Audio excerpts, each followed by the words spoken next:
Hi Virgo, this is Mimi with Divination by Mimi. Welcome to your March 1st through the 15th, 2018 tarot reading with a lot of astrology, because a lot of it's highlighted in your sign. You are a mutable earth sign. You rule the sixth house, which has to do with physical body, with health, with hygiene, with the integration or wholeness of the self. So in the process of the first house to the sixth house, we come to the point where you have identified and become whole into yourself. This is before you relate to another person, form a relationship outside of what you've been handed at birth. So this is you having to do with descent or integrating the body as a separate thing from other people. The mind is separate from other people. The spirit even as separate from other people. Now that sixth house, the answer to that is in your polar opposite Pisces, where it's disintegration, because we all know we really are truly part of a collective soul family. But the process in learning and growing as an individual goes through their lifespan. This sixth house period is extremely important because you can't know how to relate to the other or even claim to know the other until you know the self. And that's what the sixth house is all about. And the sixth house is also about occupation, how you earn your money out there in the world. So as odd as those seem to be together, they actually do connect. I'm not going to belabor that too long, but I want to get into some astrology. Again, you're mutable, and you are on one of the two mutable axes in the constellation of the natal chart, the natural natal chart. So your polar opposite is Pisces, as I said, it's 12th house, your 6th house. So where you are integration, they are total disintegration. Like we're going back into the whole of the collective. Whereas you are, no, I'm definitely me. So there's a full moon in Virgo, which means at that time the sun is in Pisces, because the sun is actually highlighting, causing the moon to reflect it. And this causing the moon to reflect the light of the sun, making it a full moon in Virgo. And what this is it's very positive. It's very optimistic. That's the feeling around it. But the concept behind it has very much to do with you in the 6th house, which is the integration or the connection between mind, spirit, and body. So let's just consider mind and spirit as one. Okay, so I'm going to say mind, body. The full moon highlights this. What is the connection between, for you, the mind and the body? Do you consider the body, or are you all in your head? Just for example, you, Virgo, and the other Mercury ruled constellation or sign, Gemini, have very similar mottos. Theirs is I think, you take it a step further, yours is I analyze. So it is all up in the head. So are you divorced from the body, or do you actually see the body as part of the intellectual process? Do you see the body as part of the spiritual process? Do you see all three as one? And what does that mean to you in your journey? Because as Isabel Hickey says, she wrote Astrology, a Cosmic Science. It's such a good book. It's really, I find it very difficult to understand. I've had to reread it and dog ear it, but it's such a good book. As she explains, and I'm paraphrasing here, we've signed on our soul's contract for this particular incarnation in this meat suit, this vehicle, to experience our mind body, or our mind spirit in a physical body, and how it manifests itself, and what experiences we have, and how do we learn and grow physically, mentally, and spiritually from that. So it's an interesting dynamic. And this is an opportunity for us to look at it. And the result of it is not heavy or worrisome or negative or strifeful or any stressful in any way. It's 100% positive and 100% optimistic. So, it's not a test that you're graded on. It's your answer is the right answer. But honor that answer and investigate it. That said, let's move on. As I was mentioning earlier, Mercury is your ruling planet. And it's forming some interesting concepts or connections here. So on the 2nd, excuse me, that full moon, by the way, is March 1st through the 2nd, depending upon where you are. On the 2nd, Mercury, your ruling planet in Pisces at that time, is making a trine with Jupiter and Scorpio. So Mercury in Pisces, not necessarily happily placed, because it rules your constellation, and this is the total opposite of you, which is dissolution, disintegration, flowing back into the one or the all, when you're just saying, hey, I just made a determination that I'm me. Don't start throwing me back into the collective unconscious again. I'm just getting used to this as I'm me. So not happily placed Mercury, and plus it's slow and seemingly unproductive to the mental analytical energies of Mercury. So not happy there, but it is forming a positive conversation rather, called a trine with Jupiter in Scorpio, which is an expansive energy. At this point in time, on the first or the second, and the first and the second, Jupiter is still direct. And in Scorpio, the 8th house, it has to do with things that are deep, things that motivate us, but may not be seen all the time. Well, Jupiter down there kind of illuminates and expands the energy around it and highlights it. So it makes for very good, clear, concise conversation about the emotions and the spiritual nature of those things that are hidden in our 8th house, those things that motivate us, maybe old hurts or maybe old victories, whatever they are, but they still motivate us to this day. And we're still living out the results of those experiences. So this conversation between Mercury and Pisces, emotions and spirituality, with the intellect of Mercury and communication of Mercury, making a nice conversation with Jupiter, expanding and illuminating the stuff that's in the 8th house, allows you to process that information and see it for what it is. And I think this is a good conversation to be having during the full moon as you're considering the mind-spirit-body connection. Moving on to the 3rd, the moon then moves in on the 3rd of March to Libra. Okay, and Libra is the 7th house. It is about relationships that we form with others outside of the familial home. And very often it's much more about ourselves, because we attract people into our lives that are a reflection of something in us or something we need in us. And the moon there is going to be highlighting the emotional aspect around that. So that should be very interesting. The next day, the 4th, Mercury, ruling planet, still in Pisces, will be conjunct Venus, also in Pisces. So again, Mercury, not so happy in Pisces, is conjunct, or literally within 10 degrees, some might say right on top of Venus, who's in Pisces. Now, Venus is happy in Pisces. She's exalted there. It matches her personality, her manner. Although it doesn't match your ruling planet, this particular aspect could make for good or bad. So the conjunct just empowers both planets. What you do with the energy and the aspects in your chart considered will be what becomes of this energy's connection. Usually it means, and in thinking positively, if there's a conjunction between Mercury, communicator, messenger, right, in Pisces, the home of spirituality, creativity, and emotions, 12th house, disintegration, is in conjunction with Venus, who is the goddess of love, but also creativity and aesthetics, when she is also in Pisces, where she's exalted. This kind of makes me think there's going to be a boost in creativity, particularly creativity that really comes from the heart, not just like, I mean, if scrapbooking comes from your heart and your soul, fine. I've never, you know, that's your thing. But what I'm saying is whatever it is, this is deep stuff. So it's creativity and self-expression, whether it's a book or a poem or a song or a painting. Venus is really in Pisces, is really going to enjoy that impacted energy of the communicative nature of Mercury, also in Pisces at that time. Moving on to the 5th through the 6th, your ruling planet Mercury will be moving into Aries, much happier there. Although it's not the same element, Mercury being air, fire is something that's it's conducive to air. Fire and air get along versus where it's been in water. Air and water and fire and water are not happy. So that's a good move.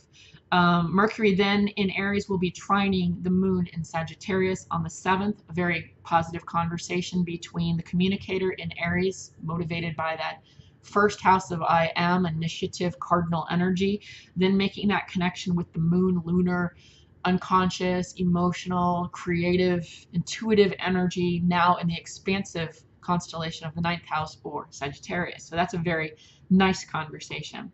Moving on to the 8th, Jupiter, at this point in time in Scorpio, will be going retrograde. On the 10th, the moon will be moving into Capricorn and making a difficult aspect with your ruling planet in Aries. So the moon in Capricorn, Capricorn is the 10th house, restriction, making a square to Mercury in Aries.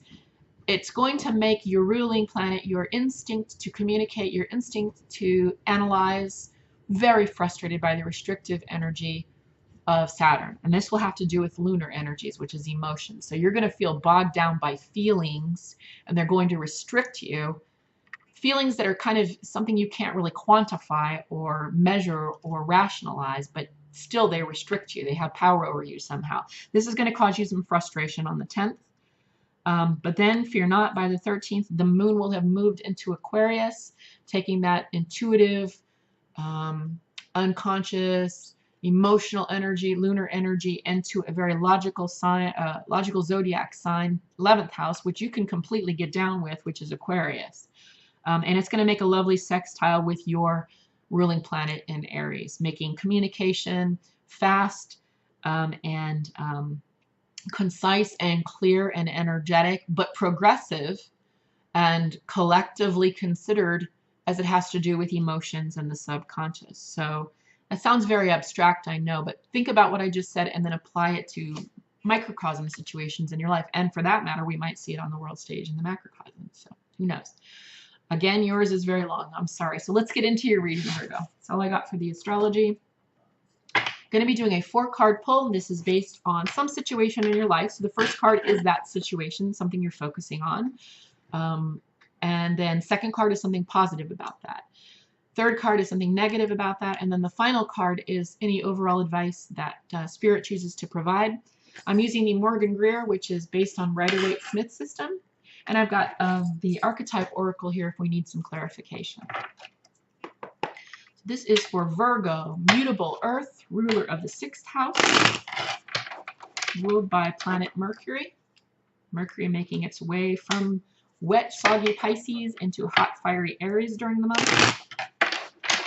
What's going on with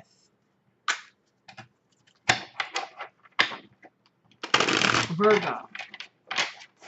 March 1st through the 15th, 2018. What are they focusing on? What do they need clarification on? Virgo. Mutable earth, analyzer, ruled by Mercury, problem solver. What does Virgo need to know for March 1st through the 15th, 2018? Holy Hecate. Cosmic soul. What's on Virgo's mind right now? Thank you. 6 of coins or pentacles in reverse. Positive aspect. Rest and respite. 4 of swords in the upright. Negative aspect. Temperance in reverse. Overall advice from Spirit. Okay. I'm sorry. Overall advice from Spirit was the Sorrow card, or the 3 of swords in reverse. So the only card here that is in the upright is the positive card, the positive aspect card, which is the 4 of swords. So whatever this energy is that's either leaving you feeling as though you've been robbed or taken advantage of,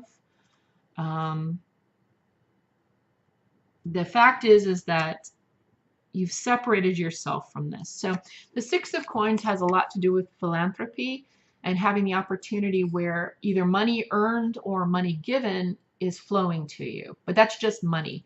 I mean, Pentacles and Malkuth in the manifestor world can, well, manifest itself in many other things. That could be health, that could be relationships, that could be creativity, it could be stuff and things. Like somebody borrowed your bike and never returned it, literally. Not literally in this situation, but that could be one of the things I'm talking about here. And this, in other words, this incompletion or this lack of integrity as it relates to this thing that you're focusing on has everything to do with the behaviors of some other party, which apparently you're taking a rest from. So, and it's a good thing that you are. Because here's Major Arcana Temperance in reverse. So the vibe I'm getting here is that one thing about Virgo, there's a lot of things about Virgo. They're a fabulous sign. But one thing is integrity and prudence is so foremost in their mind. When I say hygienic, I don't just mean hygienic as in did you shower today? I mean hygienic as in everything. Are your morals hygienic? Your ethics hygienic?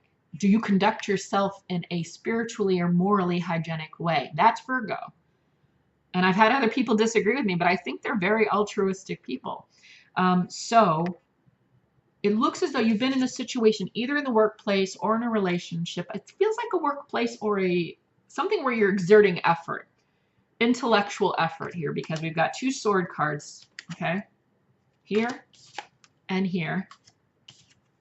And I feel like it's an intellectual endeavor at work, like you have busted your ass. And you're feeling right now you're feeling the lack of integrity from the other parties involved. Almost like if you were part of a team, it was all your idea and everyone or someone else took credit for it.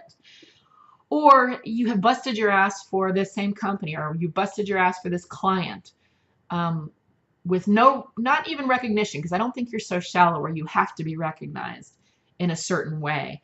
It's more like there's a complete lack of integrity from the other parties involved. It could be relationship, it could, but it really feels like an intellectual endeavor. So like say maybe you're working on a business startup. You might have chosen the wrong partners, or maybe the partners are now showing themselves to lack integrity that you thought at one time that they had. That could be one scenario. It could be a situation where you're just busting your ass at work and you're just not, everybody's using it. I'm not saying they're taking credit for it, but they're using it and you're really not getting compensated in the way that you should. And I don't mean financial always compensation, although this would indicate that, the Pentacles. But there's other types of compensation. First of all, there's just appreciation. That would be nice. Again, I know you're not so shallow that you need a certain type of recognition, but in our universe, right? For every action, there's an equal and opposite reaction. Energy absolutely moves. It doesn't stop moving, and it goes somewhere. So it doesn't go away. So the fact that you've done these things, it planted these seeds, something results from them. There's some result from that effort that you've been put in. And people are benefiting from your effort. However, you're not being compensated. Again, it doesn't have to be financial, but this kind of highlights that. You're not being compensated properly for that. So the positive thing is you're taking a rest from it. You must have made a decision somewhere along the line here where you're like, you know what? I can't keep busting my ass like this. I'm going to go along to get along. And I'm going to disconnect from what I've put in and the heartache of not being recognized or compensated for it. And here's why you need to, because the negative aspect of all this is Spirit's advice to let this go, to let go of the hows or the whys or the whens are you going to get what's coming to you for all the work you've been putting in, right? You're kind of letting that go. You're sitting back a little bit and going, okay, let's regroup for a second here. Let me rethink this. Let me reanalyze this, right, Virgo? Because up here, Spirit is telling your higher self is explaining to you, don't sit in this too long. See how the coins just keep falling to the ground? They're not falling in your hand. They just keep falling to the ground. So coins, whether it's literally physical money or if it's some kind of recognition or manifestation of the efforts you've put in, they're not hitting you in any way. They're being absorbed and being used, but they're not being appreciated, okay? And Spirit is advising you that this rest that you're choosing here is extremely important. It's important to let go of the pain, of the drainage that this has caused. You probably feel quite drained, and this indicates that. So this is Major Arcana. And this is meaning it's a life lesson. It's karmic. You got it in reverse. So in the upright, this is a balance of things. This is you, just using this example, this is you work-life balance, okay? That thing that corporations love to throw around. This is work-life balance in action. Your health is okay, your personal life's okay, your career is okay. You got it in reverse, which highlights obviously the lack of work-life balance, but also in the tarot, it can very often mean the health suffering as a result. whether that's mental health, physical health, or all of it, as your full moon in Virgo kind of highlights that they're connected. So Spirit is advising you to let the pain go of this, maybe detach a little bit, use that analytical mind of yours to consider, okay, why did this happen this way? What is it I'm expecting? Why am I not getting the reciprocity for the ass-kicking work I've put in? And let's let go the emotional, because I analyze, Mercury ruled Virgo, so you can detach the emotions from it and just use the intellect and say, okay, well, while I'm resting, I'm in rest and repose here. Use this intellectual energy to think, why did this happen? What is it about my upbringing, my thinking that is fueling my actions and my reactions to lead me to this situation? And what karmically do I need to learn from this? And obviously, this is something that this is definitely something that needs to be highlighted, is that you're not balancing. In other words, yeah, these other parties might be totally fucking you over. That is that, and that is on them, and you're going to handle that as you analyze this. But the important thing karmically for you, and possibly physically for you to be aware of here, is as Virgos tend to have an incredibly good work ethic, they can burn themselves out, and this is what this is highlighting. Okay? So there's an intensity to that hygienic integrity nature that you have. And that intensity can cause you to give yourself and worry and invest energy into something long after everyone is clocked out and gone to the bar and then gone home and passed out, honestly. And so this is the lesson, Virgo, that you're being taught here. Is turn the card around and be balanced. Temperance, alchemy. Negative, positive, yin, yang, feminine, masculine, work, fun. Okay, I hope that helped, Virgo. If you have, I'm sorry, yours is long too. If you have questions or comments, besides this was fucking long, leave them in the comment section below the video. If you'd like a personal reading, please email me at mimimemes@hotmail.com. You will find that email address in the description box below the video, along with my pricing, very reasonable.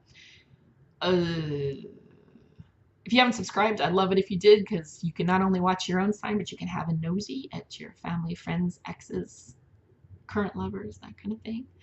And otherwise, I will see you for the lunations and then the second half of the month's readings. Take care, Virgo.